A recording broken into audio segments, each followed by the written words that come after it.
আজকে আমরা ভারতীয় সংবিধানের একটি অত্যন্ত গুরুত্বপূর্ণ আর্টিকেল 19 সম্বন্ধে সবিস্তারে আলোচনা করব। প্রথমে বলে নিই, আর্টিকেল 19 হচ্ছে আমাদের মৌলিক অধিকার বা ফান্ডামেন্টাল রাইটসের একটি আর্টিকেল। সবাই জানো, মৌলিক অধিকার ভারতীয় সংবিধানের পার্ট 3-তে দেওয়া আছে। পার্ট 3-তে 12 থেকে 35 পর্যন্ত মৌলিক অধিকার, তার মধ্যে আর্টিকেল 19 একটা অত্যন্ত গুরুত্বপূর্ণ। তাই পরীক্ষা প্রশ্ন কী আসে, আর্টিকেল 19 কোন পার্টে আছে? পার্ট 3-তে। আবার প্রশ্ন আসে পার্ট 3-তে কী আছে? মৌলিক অধিকার। আবার প্রশ্ন আসতে পারে পার্ট 3-তে কত থেকে কত আর্টিকেল আছে? 12 থেকে 35। তো আর্টিকেল 19টা আমরা সবিস্তারে আলোচনা করছি। আর্টিকেল 19 কি বলছে? Protection of certain rights regarding freedom of speech, বাক স্বাধীনতার অধিকার। আচ্ছা, এর মধ্যে একটু বুঝিয়ে দিই। আর্টিকেল 19 1 পার্টে আছে নাগরিকদের জন্য অধিকার, সেটা সিটিজেন্স অফ ইন্ডিয়া অনলি। আর 19(2) to 6 পর্যন্ত আছে রাষ্ট্রের হাতে অধিকার। এই যে আমাদের 19(1)-এ বর্ণিত যেই মৌলিক অধিকারগুলি আছে সেগুলিকে রিস্ট্রেন করা বা সেগুলিকে কার্টেল করার কিন্তু অধিকার সরকারের হাতেও আছে, সেটা 19(2) to 19(6). তাহলে আমি প্রথমে 19(1) থেকে পড়ি। Protection of certain rights regarding freedom of speech. All citizens have the right, প্রত্যেক নাগরিক অধিকার আছে। আর্টিকেল 19(1)(a)-তে কী আছে? Two freedom of speech and expression. এগুলি আমি পরে ডিটেলসে আসছি। বাক স্বাধীনতার অধিকার, বাক স্বাধীনতার অধিকার 2 নম্বর হচ্ছে to assemble peaceably and without arms, মানে কি নিরস্ত্রভাবে এবং শান্তিপূর্ণভাবে জমায়েত হওয়ার অধিকার। 3 নম্বর বলছে to form association or unions or cooperative society, মানে কি কোঅপারেটিভ সোসাইটি, ইউনিয়ন অথবা অ্যাসোসিয়েশন ফর্ম করার অধিকার। তাহলে এটা কি 19(1)(c). 19(1)(4)-এ কী আছে? To move freely throughout the territory of India, ভারতবর্ষের যে কোনো জায়গাতে আমরা স্বাধীনভাবে যেতে পারি।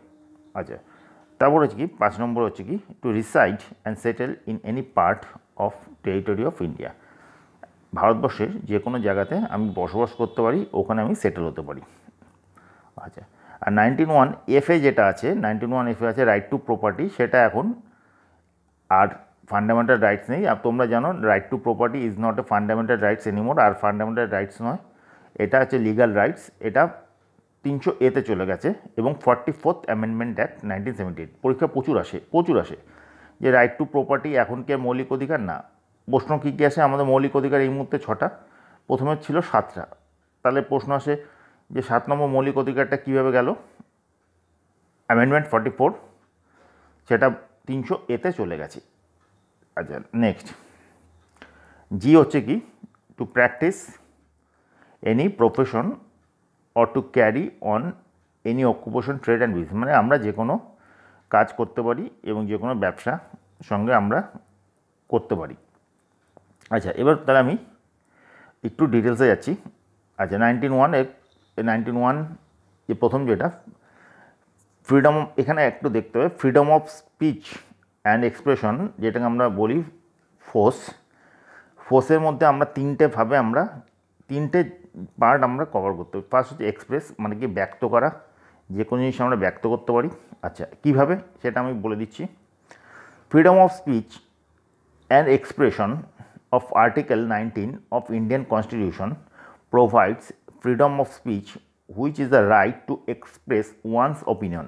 Article 19 আমাদেরকে দিচ্ছে বাক স্বাধীনতার অধিকার, মানে কি আমরা আমাদের মতবাদকে স্বাধীনভাবে ব্যক্ত করতে পারি এবং কোনো নির্ভয়ে, আরও ভালো করে বলে আমরা আমাদের মতবাদকে নির্ভয়ে এবং স্বাধীনভাবে আমরা ব্যক্ত করতে পারি। সেটা শুধুমাত্র মৌখিকভাবে নয়, খুব ভালো করে ইম্পর্টেন্ট, সেটা শুধুমাত্র মৌখিকভাবে নয়, লিখিতভাবে, যে আমরা বিভিন্ন পেপারে সংবাদপত্র আর্টিকেল লিখতে পারি বা এডিটোরিয়াল লিখতে পারি। সেটা ইলেকট্রনিক মিডিয়ায় আমরা এখন দেখবে যে বিভিন্ন চ্যানেলে বিভিন্ন লোক এসে তাদের বিভিন্ন বিষয়ে সন্ধ্যাবেলাতে তাদের মতবাদ ব্যক্ত করে, সেটা কিন্তু 19(1) এর জন্য, ঠিক আছে। 19(1)(a)তে ইলেকট্রনিক মিডিয়াতে এবং ব্রডকাস্টিং, ঠিক আছে। ব্রডকাস্টিং বলতে বোঝাচ্ছে ওই যে বিভিন্ন চ্যানেলে তোমার ব্রডকাস্টিং চ্যানেলে বিভিন্ন চ্যানেলে ব্রডকাস্টিং। আচ্ছা, আরেকটা এই জিনিসটা ইম্পর্টেন্ট কি, ইলেকট্রনিক মিডিয়া বলতে আমরা কিন্তু ওই ব্যক্তিগত যে ইউটিউবে আমরা যে করি সেই জিনিসগুলিও কিন্তু আছে, যেটা আছে পরে বলা।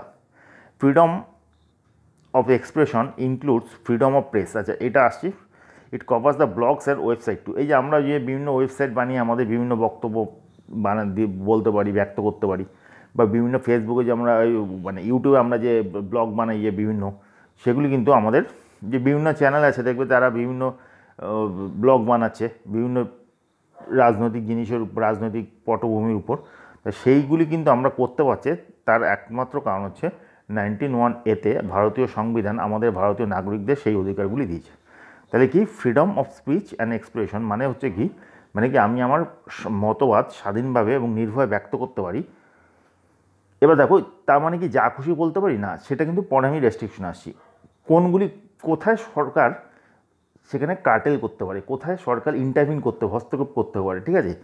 এমনি সাধারণত কি আমরা আমাদের বিভিন্ন মতবাদ আমরা মৌখিকভাবে, লিখিতভাবে, বিভিন্ন পেপারের মাধ্যমে, বিভিন্ন ইউটিউব চ্যানেলের মধ্যে, টেলিভিশন চ্যানেলের মধ্যে, ওয়েবসাইট বানিয়ে আমরা ব্যক্ত করতে পারি, ঠিক আছে। এবার দেখো, এটা হচ্ছে এক্সপ্রেস পোর্শনটা গেল। এবার হচ্ছে রিসিভ পোর্শন, মানে কি এই যে রাইট টু ইনফরমেশন, আরটিআই, যেটা আরটিআই কিন্তু ভেরি ইম্পর্টেন্ট। এটা কিন্তু 19(1)(a)তে দেওয়া আছে, পরীক্ষায় প্রচুর আসে।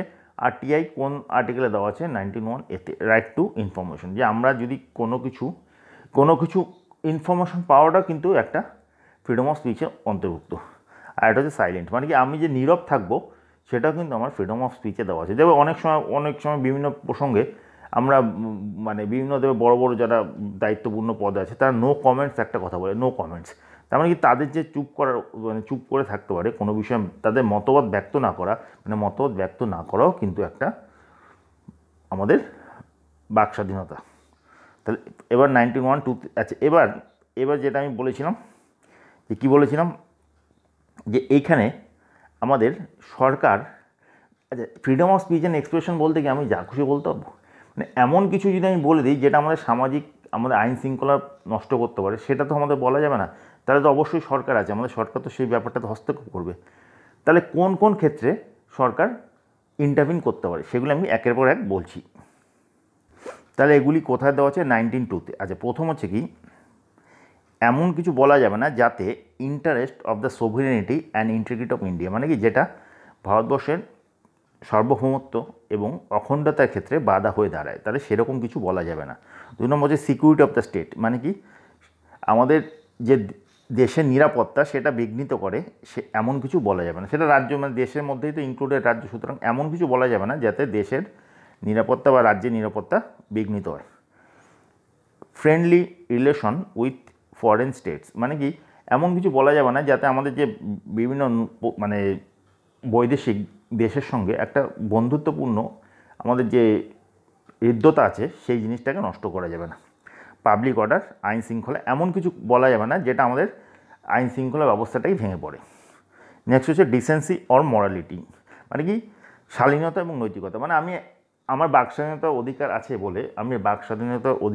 বলে আমি রাত্রি 3টার সময় যখন সবাই ঘুমাচ্ছে চিৎকার করে আমি মাইক নিয়ে কিছু বলতে পারবো না, বা আমি এমন কিছু অশালীন কথাবার্তা বলতে পারবো না যে যাকে তাকে আমি উল্টো, মানে অশালীন কথাবার্তা যেটাকে বলা হয় সেটা আমি কাউকে বলতে পারবো না। তার মানে কি সেটা কিন্তু বাক স্বাধীনতার অধিকার, মানে বাক স্বাধীনতার অধিকার আমাকে দিয়েছে আমাদের সংবিধান। তার মানে এই না যে আমি যা খুশি তাকে যা বলতে পারবো, একটা মিনিমাম শালীনতা আমাকে বজায় রাখতে হবে।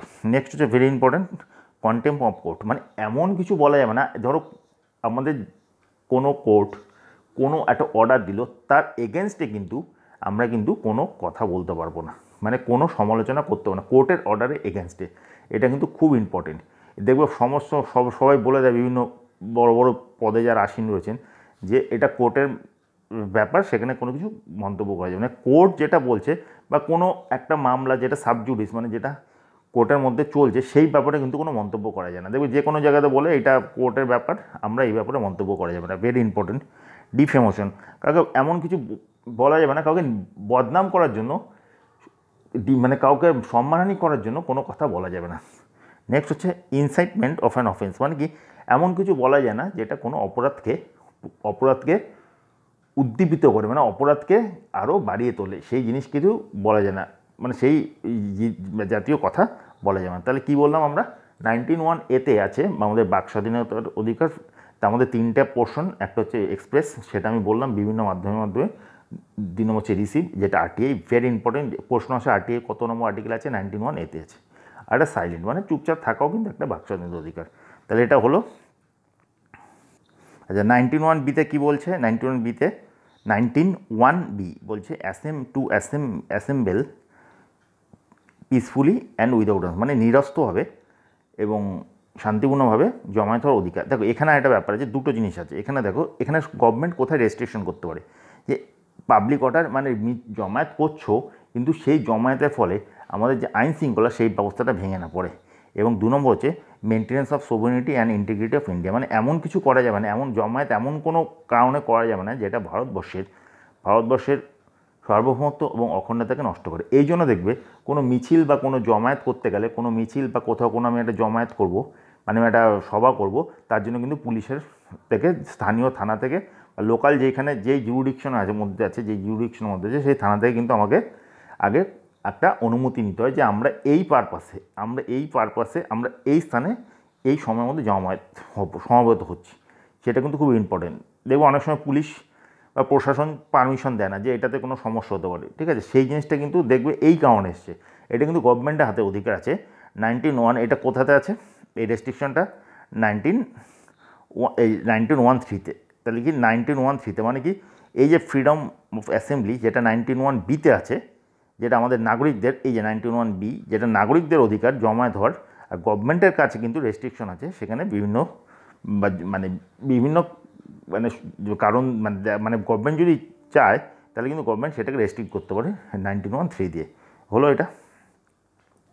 তো এবার আমরা আসছি আর্টিকেল 19(1)C। এটা কি বলছে, guarantees freedom two form association and cooperative societies, মানে কি আমরা অ্যাসোসিয়েশন গঠন করা এবং কোঅপারেটিভ গঠন করা আমাদের অধিকার আছে, এটা মৌলিক অধিকার। আচ্ছা এর মধ্যে এখানে একটু ব্যাপার আছে, ব্যাপারটা আমি একটু বলছি। আচ্ছা, the right to form association also includes right not to be part of an association, মানে কি আমি যেমন অ্যাসোসিয়েশন গঠন করার ক্ষমতা আছে, তেমনি আমি যদি চাই আমি কিন্তু কোনো অ্যাসোসিয়েশনের সঙ্গে যুক্ত না হওয়া, এটাও কিন্তু একটা মৌলিক অধিকার। মানে কেউ কোনো একটা অ্যাসোসিয়েশন করলো, সেখানে কিন্তু আমাকে যোগদান করতে হবে, সেটা কিন্তু বাধ্যবাধকতা কথা নয়, কেউ আমাকে বাধ্য করতে পারে না আমি ওই অ্যাসোসিয়েশনে যোগদান করবো, সেটা আমার সম্পূর্ণ ব্যক্তিগত। কারণ কি আমাদের ভারতীয় সংবিধান আমাকে সেই অধিকার দিয়েছে যে আমি যদি না চাই আমি কোনো অ্যাসোসিয়েশনের সঙ্গে যুক্ত নাও হতে পারি, কেউ আমাকে ফোর্স করতে পারবে না। আচ্ছা next, the part with cooperative societies was included by 97th Amendment together with Part 9B of the Constitution that talks about cooperative society। আচ্ছা এই যে কোঅপারেটিভ সোসাইটি গঠন করার অধিকার আমাকে কিন্তু 97 অ্যামেন্ডমেন্টের মাধ্যমে হয়েছে। তাহলে এটা কিন্তু আসতে পারে কোঅপারেটিভ সোসাইটি বা প্রশ্ন কীরকম আসতে পারে, 97th অ্যামেন্ডমেন্ট অ্যাক্টের কী কাজ ছিল, মানে কী হয়েছে 97 অ্যামেন্ডমেন্ট অ্যাক্ট, তখন ওই ফর্মেশন অফ কোঅপারেটিভ আসতে পারে। আবার বলতে ফর্মেশন অফ কোঅপারেটিভ কোথায়, 97 অ্যাক্টে, 91 অ্যামেন্ডমেন্ট অ্যাক্ট।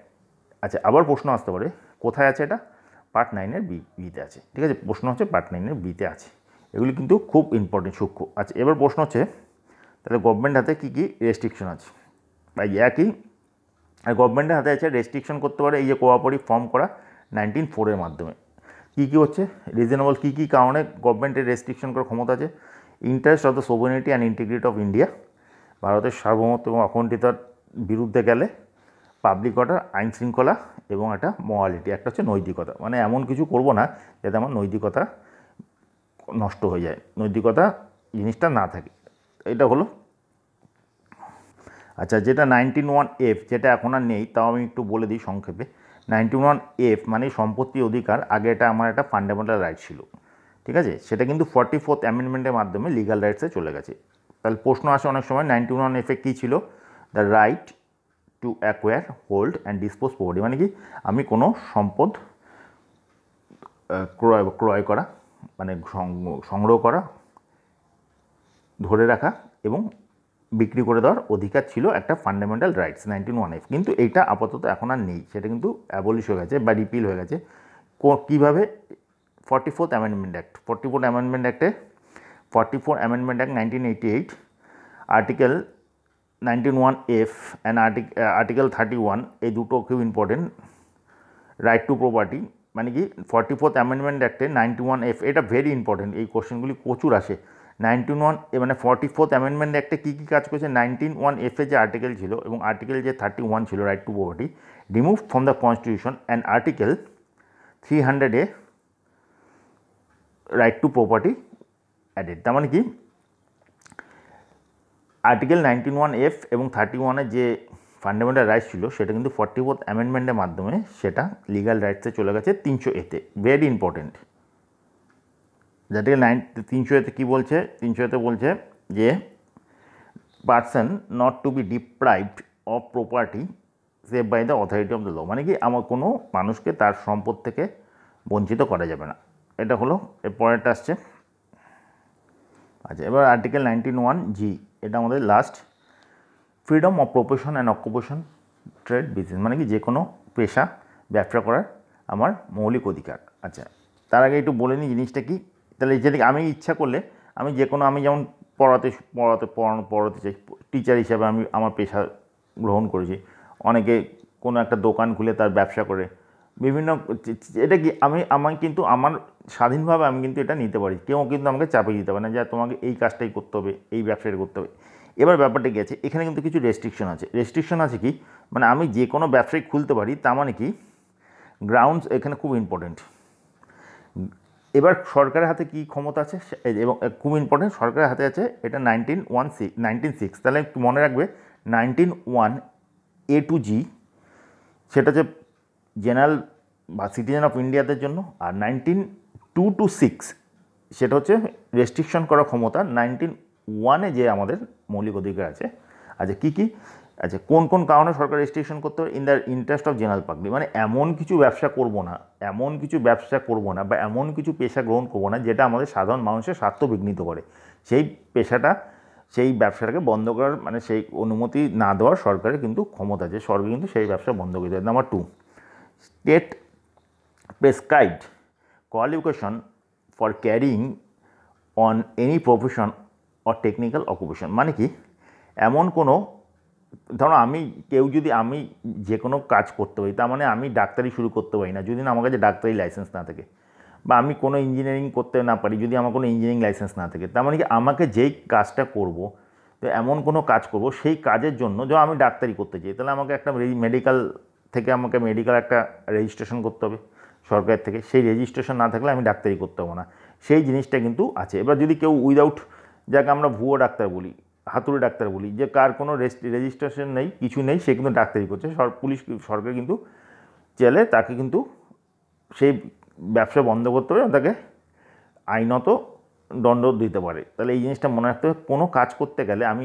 যদি যেই কাজে টেকনিক্যাল এক্সপিরিয়েন্স দরকার সেই কাজে আমাকে কিন্তু সরকার থেকে আমাকে সেই ধরনের ট্রেনিং নিতে হবে, সেই ধরনের সার্টিফিকেট নিতে হবে আমাকে। আচ্ছা, আরেকটা হচ্ছে কি last, state run trade, business, industry, service that exclude the participation of citizen or others either completely or partially, মানে এমন যেটা ব্যবসা আছে যেটা আমাদের সরকার চালায়, মানে আমাদের রাজ্য সরকার বা কেন্দ্রীয় সরকার, সেই ব্যবসা কিন্তু এক্সক্লুসিভলি সরকারের খাতেই কিন্তু রাইট আছে। সেই ব্যবসায় কিন্তু আমরা কেউ পুরো কিছুটা ক্লোজ থাকতে পারে বা পুরোপুরি আমি পার্টিসিপেশন না করার অধিকার, মানে সাধারণ পাবলিক সেটাতে কিছুটা কিছুটা অংশের, কিছুটা পার্টে বললো সরকার আমার এই ব্যবসার কিছু অংশ আমি কাউকে, জেনারেল পাবলিককে আমি ব্যবসা করতে দেবো, সেটা করতে পারে। আবার সরকার আমি কাউকেই ব্যবসা করতে দেবো না, সেক্ষেত্রে কিন্তু সেই ধরনের ব্যবসা কিন্তু করতে পারবে না সাধারণ মানুষরা। তাহলে এই হচ্ছে আমাদের আর্টিকেল 19, ভেরি ইম্পর্টেন্ট, খুব ইম্পর্টেন্ট আর্টিকেল। এরপরে আমি আরও ইম্পর্টেন্ট আর্টিকেলগুলি আমি তোমাদেরকে পড়াবো, তাহলে একটু চ্যানেলটা সাবস্ক্রাইব করো।